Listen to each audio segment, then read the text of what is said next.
फातोड Dharbandora हांगसरल्या national हायवेचेर आज सकाळी 3 सुमार एक कर्नाटकासून म्हापसा वचपी कार दरीत कोसळिल्ली आसा। अंदाजे एक 10 मिटर रस्त्याच्या सायडीन वचून ती दरीत कोसळिल्ली आहा। पुलिसांनी दिल्ले म्हायती प्रमाणे एक अननोन गाडयेन 2 म्हशीक धक्को दिल्लो आनी त्यो दोनूय म्हशी रस्त्यार पडून आशिल्ल्यो। त्याच वेळार कर्नाटकाच्यान जी गोंयान कार येताली ती अचानक 2 म्हशी रस्त्यार पडलेले पळोवन तेणें जो ब्रेक मारलो त्या ब्रेकाचेर कार घसरली आनी दरीत वचून कोसळ्ळी।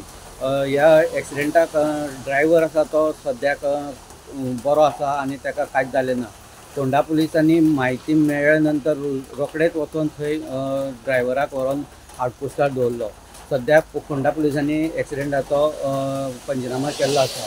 गेल्या कांय दिसां पासून नॅशनल हायवेचेर हे गोरवांक लागून एक्सिडेंट जायत आसा, सो गव्हर्मेंटान हेचेर बेगीच्या बेगीन दखल घेवची अशी मागणी स्थानीक लोक करीत आसा।